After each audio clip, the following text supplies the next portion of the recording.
Judges, our appreciation for your time, expertise, and commitment to foster an area where knowledge flourishes and young researchers are empowered.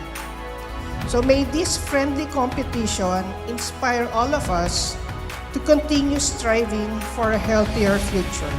Thank you and congratulations.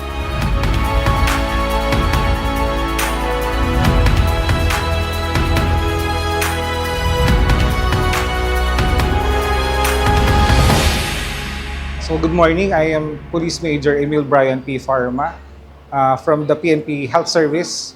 So I'm a lateral entry resident for the Department of Rehabilitation Medicine. So yung study ko is the comparative study between pulse electromagnetic field versus hydrocollator pack, transcutaneous electrical nerve stimulation with therapeutic ultrasound in patients with knee osteoarthritis, a randomized control trial. So yung study na to ginawa to serve the veterans, their dependents, and employees as well.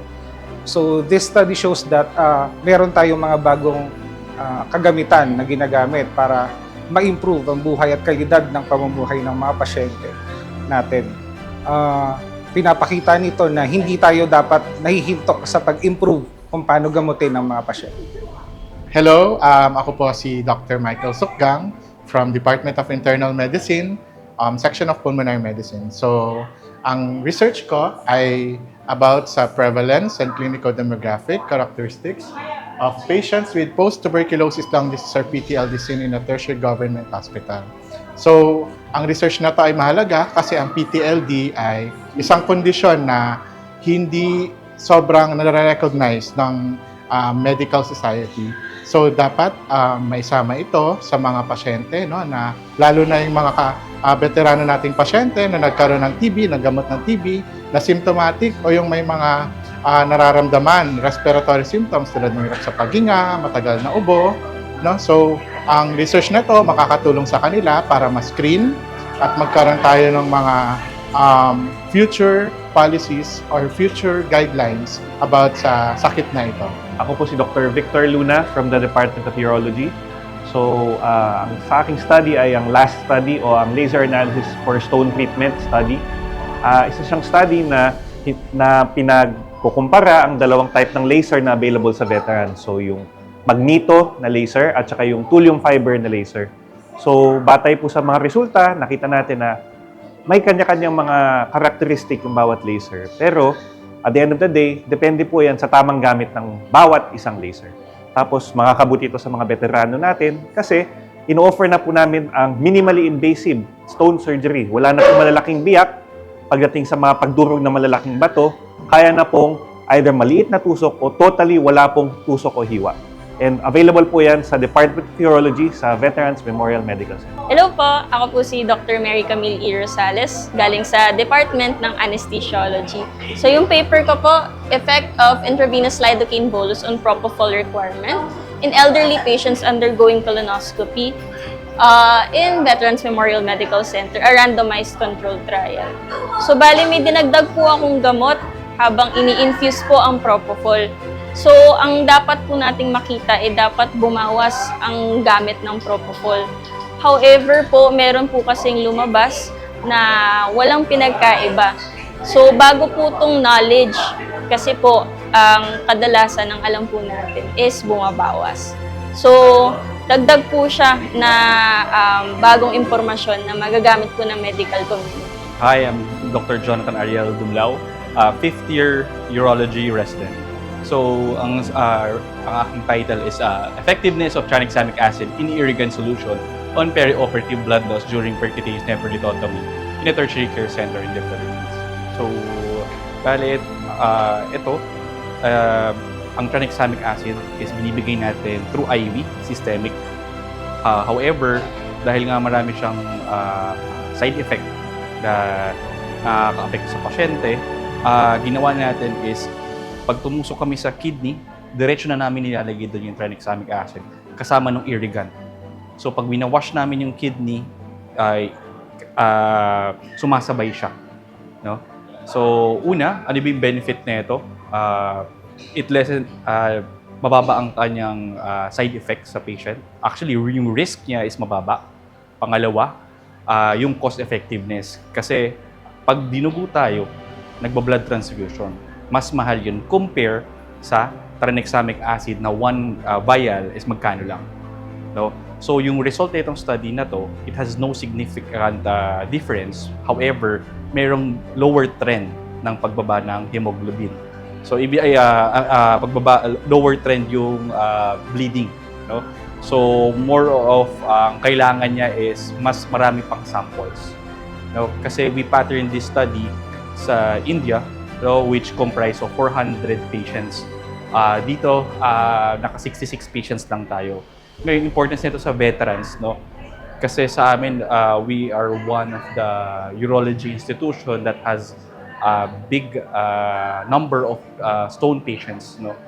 And we are ang PCNL, no? Ang ginagawa natin is yung supine PCNL. Veterans lang ang usually nagpa-practice residents. Usually prone yung mga resident all over the Philippines ang ginagawa nila. Sa amin supine. So magandang venue ito to introduce, no, itong study na to, no? Even though wala no significant difference siya, it will give us an insight dun sa work ng tranexamic acid and yung kanyang magagawa sa magagawa natin sa protocol in doing this procedure, no? Kasi kung alam magandang ibigay ito, no, itong study na to dun sa mga patients natin high risk to bleed. Kasi una, low risk siya in giving, I'd rather give it directly than systemic. Tapos yung mga malalaking stones, so mas mahabang operating time. Yung kanyang blood loss is mas mataas. Pero pag ginawa mo ito, it will give us, no, kahit paano small benefit, no, small steps, and it will give us it will give us a pilot study to do it for other hospitals. Kumbaga maging multi-center, no. Ito kasi itong study na to dito lang ginawa, no. So dahil nga kulang yung ating mga samples, ma-encourage natin yung mga ibang urology institution na ibigay gawing study rin ito, no? And then pagsama-samahin para maging valuable yung kanyang result. I am Vladimir Embellena from the Nursing Division. My study is entitled The Efficacy of Nursing Ethics Training Program on Moral Distress and Moral Sensitivity among the staff nurses in a tertiary government hospital. Kumbaga, simulation program siya kung saan yung mga theater actors, ina-act out nila yung mga karaniwang ethical dilemma na kinakaharap ng mga nurses at paano ito magiging kapakipakinabang sa lahat. Yung simulation na tinatawag, pwede itong maging paraan upang mai-apply o maisabuhay ng mga nurses yung mga karapat dapat gawin sa isang sitwasyon kung saan nakasalalay ang moralidad o ng tama at mali. Yun lang po. Salamat. Ako po si Dr. Gerald Deliron from the Department of Family Medicine and Outpatient Services. Ako po ang chairperson ng Scientific Research Committee ng 70th Anniversary Presentation. Ang layunin ng research poster at research paper contest ay ipamalas ang mga talento ng ating healthcare professionals from doctors, residents, fellows, at even mga nurses, medtechs, pharmacies na lumahok sa paligsahan ng research contest. Ito ay may layunin na ipamahagi ang kanilang talento sa pamamagitan ng research paper, mga original studies para rin sa veteran patient care at para din worldwide. Dalawa sa mga finalists ay pumunta sa Spain at Singapore para ipamahagi at ipamagmalaki ang research na ginawa dito sa Veterans Memorial Medical Center. Nagpapasalamat din ako sa aking committee members na tumulong na at maging bahagi ng research contest na to at hindi maging successful o maging tagumpay ang programa at scientific research contest kung wala din sa chairperson, sa committee members at sa veterans environment.